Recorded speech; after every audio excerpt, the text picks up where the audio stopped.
Good morning, welcome to వార్తలు వాస్తవాలు. నా పేరు రాజేష్. పత్రికల్లో వచ్చిన ప్రధాన వార్తలను చూద్దాం. ముందుగా నమస్తే తెలంగాణ చూద్దాం.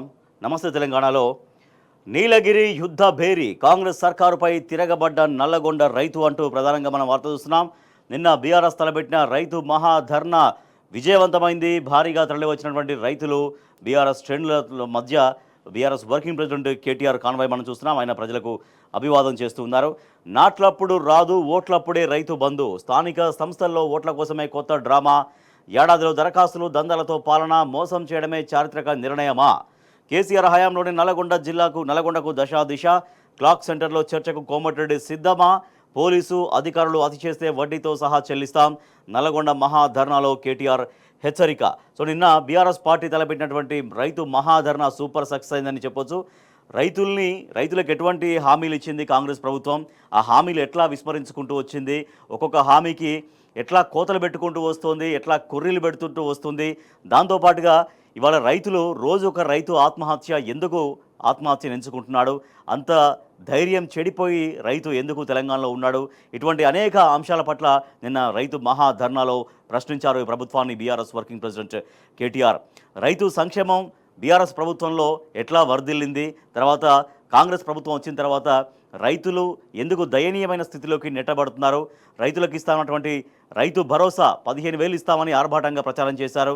దాన్ని నమ్మి రైతులు కాంగ్రెస్ ప్రభుత్వానికి, కాంగ్రెస్ పార్టీకి ఓట్లేశారు. కానీ ఇవాళ ఏదైతే ఇచ్చినటువంటి హామీ 15,000 ఉందో ఆ హామీకే కోరి కోతలు పెట్టి రైతుల్ని ఎట్లా దగా చేస్తోంది. ఇవాళ రైతు భరోసా పేరుతో అందరికీ ప్రతి రైతుకు ఇస్తామని చెప్పి కేవలం ఇప్పుడు మండలానికి ఒక గ్రామానికి ఇస్తూ దాంట్లో చాలామంది రైతులకి ఇంకా కూడా రైతు బంధు, రైతు భరోసా పడకపోవడంతో ఈ విధంగా రైతాంగాన్ని ఎట్లా కాంగ్రెస్ సర్కారు మోసం చేస్తుందంటూ ఆయన ధ్వజమెత్తారు. నల్గొండ రైతులు షిగమూగారు. ఏడాదిలోనే ధిక్కార జెండా ఎగరేశారు. ఓటేసి గెలిపించిన చేతితోనే కాంగ్రెస్కు అల్టిమేటం జారీ చేశారు.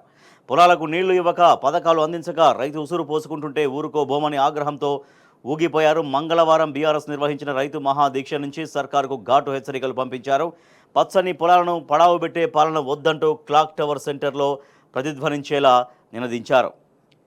కేసీఆర్ సీఎంగా ఉన్నప్పుడు రైతులు నాట్లు వేసేటప్పుడే రైతు బంధు డబ్బులు పడేవని, రేవంత్ రెడ్డి వచ్చాక ఓట్లప్పుడే Rythu Bandhu అంటున్నాడని BRS working president KTR ఎద్దేవా చేశారు. గత పార్లమెంట్ ఎన్నికలప్పుడు బీఆర్ఎస్ కేటాయించిన 7,600 కోట్ల డబ్బులనే రైతు బంధుగా వేశాడని, ఇప్పుడు జడ్పీటీసీ, ఎంపీటీసీ, సర్పంచ్ ఎన్నికలు వస్తున్నందున రేవంత్ రెడ్డి మళ్లీ డ్రామా మొదలుపెట్టాడని నిపుణులు జరిగారు. ప్రస్తుతం ఒక్కో రైతుకు ఎకరాకు రేవంత్ సర్కార్ 17,500 బాకీ ఉందంటూ స్థానిక సంస్థల ఎన్నికల్లో ఓట్ల కోసం ఈ రకంగా రైతు భరోసా వేస్తున్నామని డ్రామాలు మొదలుపెట్టారంటూ కేటీఆర్ ఆగ్రహం వ్యక్తం చేశారు. ఇక్కడ మనం చూస్తున్నాం, ఒక్కొక్క రైతుకు 17,500 రూపాయల బాకీ ఈ ప్రభుత్వం పడి ఉంది అంటూ ఆయన ప్లకార్డు కూడా ప్రదర్శించారు.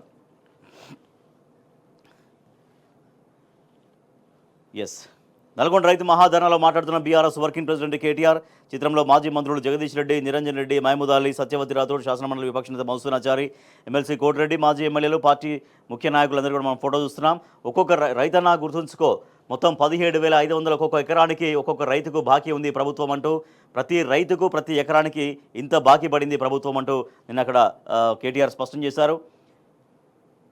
సో అందరూ కూడా అక్కడ పార్టీకి సంబంధించినటువంటి ముఖ్య నాయకులు, సీనియర్ నాయకులందరూ కూడా రైతు పక్షాన నిలబడుతూ వాళ్ళ ప్లకార్డులతో రైతులకి ప్రభుత్వం ఎట్లా మోసం చేసింది, రైతులకు ఏమేమి మాటలు చెప్పింది, ఆ మాటలు చెప్పినటువంటి మాటలను ఎట్లా విస్మరించింది అనేది నిన్న అక్కడ చూపించినటువంటి ఫోటో మనం చూస్తున్నాం. కేటీఆర్ను చూసి ఆనందంతో చేతులెత్తి అభివాదం చేస్తున్న రైతులు, బీఆర్ఎస్ శ్రేణులు.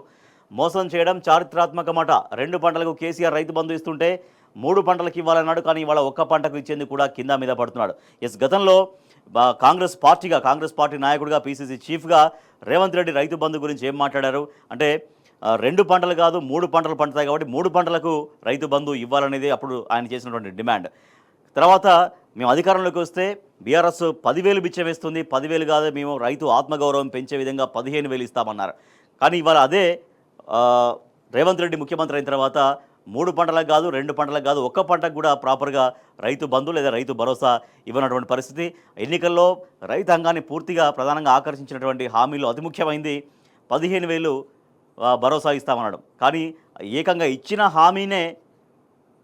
హామీకే కొర్రిబెట్టి కోతబెట్టి ఇప్పుడు 12,000కే పరిమితం చేయడం, దాన్ని కూడా ఇవాళ గ్రామాల వారీగా అమలు చేయడం. మరి మిగిలిన గ్రామాల పరిస్థితి ఏంటి, ఆ చిట్ట చివరి రైతు వరకు రైతు భరోసా ఎప్పుడు రావాలో అర్థం కానటువంటి ప్రశ్నలు. కేసీఆర్ 10,000 ఇస్తుంటే 15,000 ఇస్తానన్నాడు. ఇవాళ మాట మార్చి 12,000 ఇస్తామంటున్నాడు. ఇట్లా మోసం చేయడం కూడా చారిత్రక నిర్ణయమట. రేషన్ కార్డులు ఇవ్వడం కూడా చారిత్రాత్మకమని సిగ్గు లేకుండా చెప్పుకుంటున్నారు. అందుకే గ్రామ సభలకు పోతే ఏమాయ రుణమాఫీ, ఏమాయ 6 గ్యారంటీలు అని రైతులు ఎక్కడిక్కడ నిలదీస్తున్నారు. నోరు మెదపడం లేదు, నిలదీస్తున్నా కూడా నోరు మెదపడం లేదంటూ కేటీఆర్ దుయ్యబట్టారు. కేసీఆర్ ఉన్నప్పుడు టింగ్ టింగ్ మన డబ్బులు పడుతుండే. కాంగ్రెస్ ప్రభుత్వంలో దరఖాస్తులు దండాలు పెట్టడం తప్ప ఏమీ లేదు. ఒక్క రైతు బంధు మాత్రమే కాదు, రుణమాఫీ బోనస్లోనూ మోసమే అంటూ ఆయన ఆగ్రహం వ్యక్తం చేశారు. ఏడాది నుంచి రేషన్ కార్డులు, రైతు భరోసా కులగనట్టు దరఖాస్తులు పెట్టేసి రైతుల్ని, పేదల్ని చావగొడుతున్నారు. రాష్ట్రంలో ఎవరైనా సంతోషంగా ఉన్నారా? ప్రజలు పెట్టిన దరఖాస్తునే మళ్ళీ పెట్టి అలసిపోతున్నారంటూ కేటీఆర్ చెప్పినటువంటి మాట మనం చూస్తున్నాం. కేటీఆర్కు ఎంజీయూలోని సమస్యలు వివరిస్తున్నటువంటి విద్యార్థులు.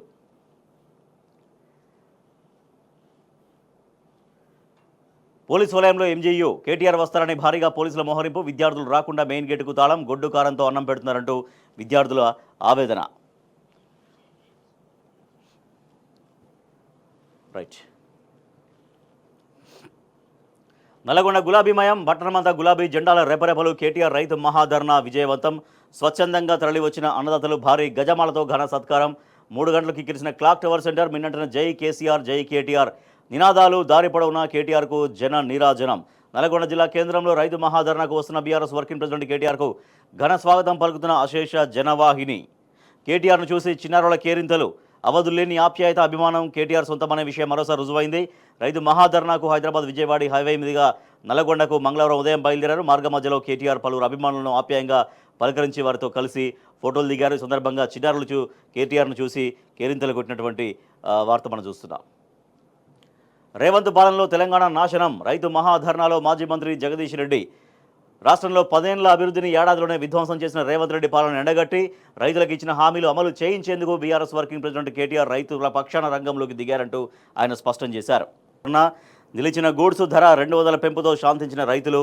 భరోసా కోసం కరీంనగర్ జిల్లాలో దీక్ష, గిట్టుబాటు కోరితే చేయెత్తిన కాంగ్రెస్ నేత. పల్లికి మద్దతు ధర కోసం మహబూబ్ నగర్లోని బోయపల్లి రైల్వే గేటు వద్ద బైఠాయించి రైతులు నిన్న నిరసన తెలిపినటువంటి వార్త మనం చూస్తున్నాం.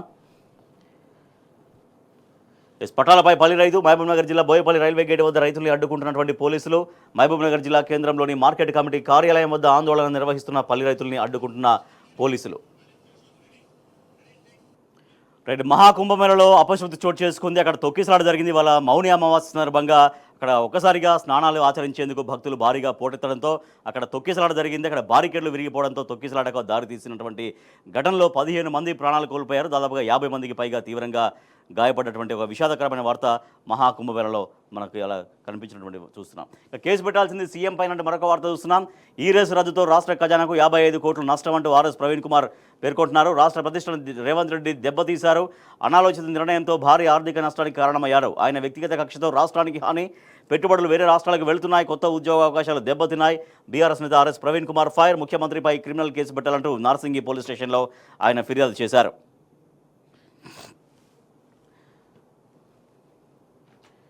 పాలమూరుపై నిర్లక్ష్యం ఎందుకు? బీఆర్ఎస్ హయాంలో 90% పూర్తి, 10% పనులపై సర్కారు జాప్యం. పాలమూరు సాగునీటి ప్రాజెక్టుల్ని పండబెట్టిందే కాంగ్రెస్. రేవంత్ రెడ్డి సర్కారుపై మాజీ ఎమ్మెల్యేల ధ్వజం.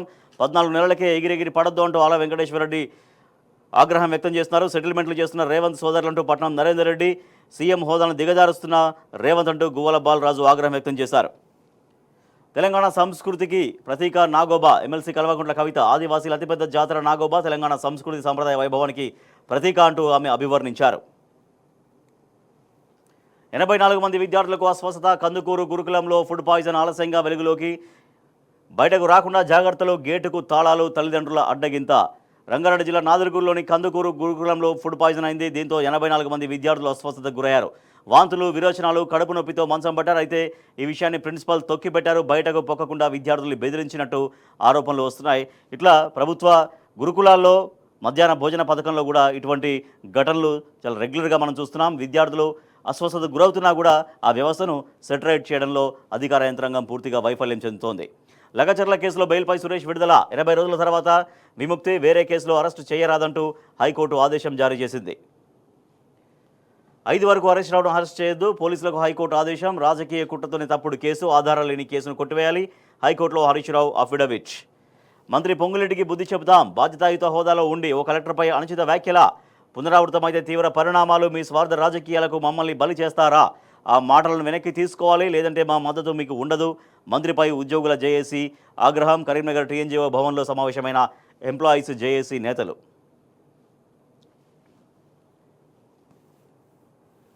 నిర్బంధంలో ఎన్టీపీసీ ప్రజాభిప్రాయ సేకరణ. కోరుకంటి చందర్ సహా బీఆర్ఎస్ నాయకుల అరెస్టు. ప్రతిపక్షం ప్రజలు లేకుండానే సమావేశం.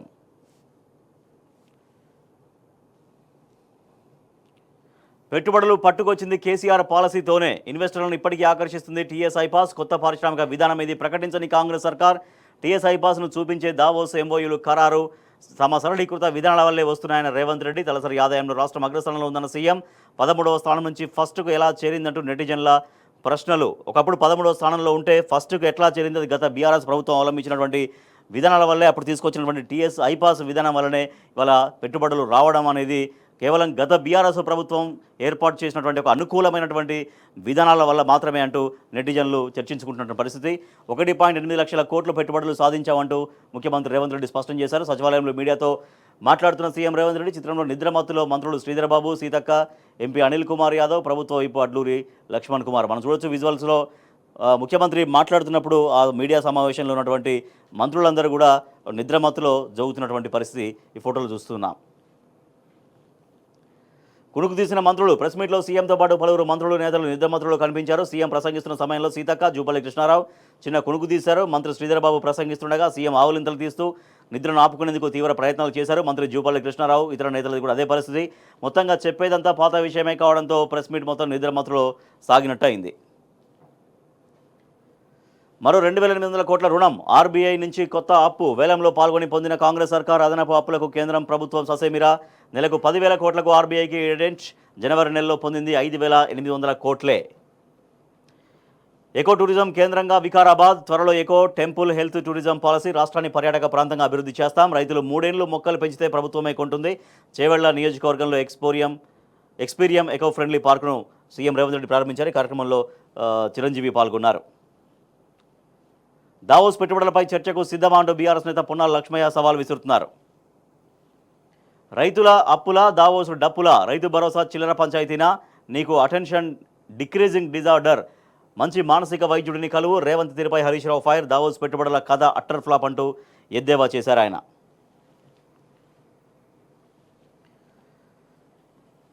షేక్ చేస్తున్న డీప్ సీక్ అనే ఒక వార్త చూస్తున్నాం. కృత్రిమ మేధ రంగంలో కొత్త సంచలనాలు. ఓపెన్ ఏఐ, గూగుల్, మైక్రోసాఫ్ట్కు ఛాలెంజ్. 51 లక్షల కోట్లను ఆవిరి చేసిన 51 కోట్ల యాప్ అంటూ ఈ వార్త చూస్తున్నాం. మరొక వార్త చూస్తే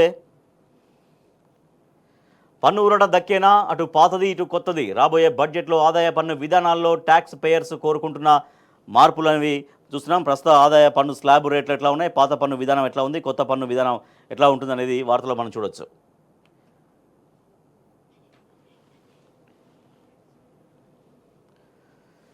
అక్షరాలు పలకలేరు, పదాలు చదవలేరు. కూడికలు రావు, తీసివేతలు చేయలేరు. 8వ తరగతిలో ఉన్నా కూడా 2వ తరగతి పాఠాలు చదవలేరు. రాష్ట్రంలో దిగజారుతున్న విద్యా ప్రమాణాలు. ఆందోళన వ్యక్తం చేసిన ఆసర్ 2024 నివేదిక. సీఎం విద్యాశాఖ మంత్రిగా ఉన్న కనిపించని మార్పు.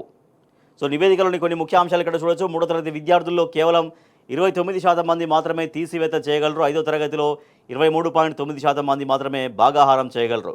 5వ తరగతి చదువుతున్న వారిలో 2వ తరగతి పాఠాలు చదివేవారు కేవలం 29.3%. 8వ తరగతి విద్యార్థుల్లో 2వ తరగతి పాఠాలు చదివే వారి శాతం 50.8%. సో ఇట్లా రాష్ట్ర ప్రభుత్వం విద్యా వ్యవస్థను సరిగ్గా పట్టించుకోకపోవడంతో ఇటువంటి ఫలితాలు కనిపిస్తున్నాయి. విద్యార్థుల్లో నైపుణ్యం అనేది పూర్తిగా తగ్గిపోతుంది. ఇక్కడ విద్యాశాఖ మంత్రి లేకపోవడం, అది స్వయంగా ముఖ్యమంత్రి దాన్ని పర్యవేక్షిస్తుండడం. సో ముఖ్యమంత్రి విద్యాశాఖ మంత్రిగా ఉన్నారు కాబట్టి ఆయన రెగ్యులర్గా విద్యాశాఖ పైన సమీక్షలు చేయాలి. విద్య యొక్క ప్రమాణాలు పెంచే విధంగా, విద్యార్థుల నైపుణ్యాలు పెంచే విధంగా అనేక కార్యక్రమాలు తీసుకోవాలి, అనేక ప్రోత్సాహకాలు అందించాలి. సో ఎప్పటికప్పుడు దాన్ని మానిటరింగ్ చేస్తూ ఉండాలి. సో ఇక్కడ రాష్ట్రంలో విద్యాశాఖ మంత్రి లేకపోవడంతో, సో ముఖ్యమంత్రి వివిధ వేరే శాఖల్లో వేరే వ్యవహారాల్లో తలమునకలుగా ఉండడంతో, లేకపోతే పూర్తి స్థాయిలో దృష్టి పెట్టకపోవడంతో, సో ముఖ్యమంత్రి దగ్గర ఏవైతే శాఖలు ఉన్నాయో ఆ శాఖలపైన ఆయన పూర్తిగా దృష్టి సారించకపోవడంతో, పర్యవేక్షణ లేకపోవడంతో ఆయా శాఖలన్నీ, ఆయా వ్యవస్థలన్నీ ఎట్లా తిరోగమనంలో ఉన్నాయనే దానికి ఇది అద్దం పడుతోంది. రాష్ట్రంలో విద్యా వ్యవస్థ పటిష్టం చేయాల్సినటువంటి ప్రభుత్వం పూర్తిగా దాన్ని గాలికి వదిలేయడంతో విద్యాశాఖ మంత్రిగా ఉన్న ముఖ్యమంత్రి రేవంత్ రెడ్డి ఎప్పటికప్పుడు విద్యాశాఖ పైన సమీక్షలు చేయకపోవడంతో ఇటువంటి ఫలితాలు కల్పిస్తున్నాయి. రాష్ట్రంలో చాలా పాఠశాలల్లో, ప్రభుత్వ బడుల్లో విద్యా ప్రమాణాలు తగ్గిపోతున్నాయి. విద్యార్థులు 8th క్లాస్ విద్యార్థులు 2nd, 3rd క్లాస్ సిలబస్ కూడా వాళ్ళు పర్ఫామ్ చేయలేకపోతున్నారనేది ఈ వార్తగా మనం చూస్తున్నాం. ఇది ఆసర్ 2024 నివేదిక ఆధారంగా చెప్తున్నటువంటి మనం చూస్తున్నాం. ఇక జూన్లోనే పంచాయతీ ఎన్నికలు, పథకాలపై నిలదీతలతో సర్కారులో డైలమా, ప్రతికూల ఫలితాలు తప్పవనన్న భయం, పథకాల అమలు తర్వాతే పెట్టే యోచన. రైట్, ఇక తెలంగాణ టుడేలో formula E case, BRS turns tables on Congress government, asks police to book Revanth Reddy for conspiracy economic loss to Telangana అంటూ ఆర్ఎస్ ప్రవీణ్ కుమార్ ఆగ్రహం వ్యక్తం చేసినటువంటి వార్త చూస్తే, CM కాన్స్పరింగ్ to scrap Rythu Bharosa, BRS working president KT Rama Rao at Rythu Mahadharna held at the clock tower centre in Nalgonda on Tuesday. Right, ఇవి దినపత్రికల్లో వచ్చినటువంటి ప్రధాన వార్తలు. వీటికి సంబంధించి వార్తలు వాస్తవాలు చర్చ ప్రారంభం.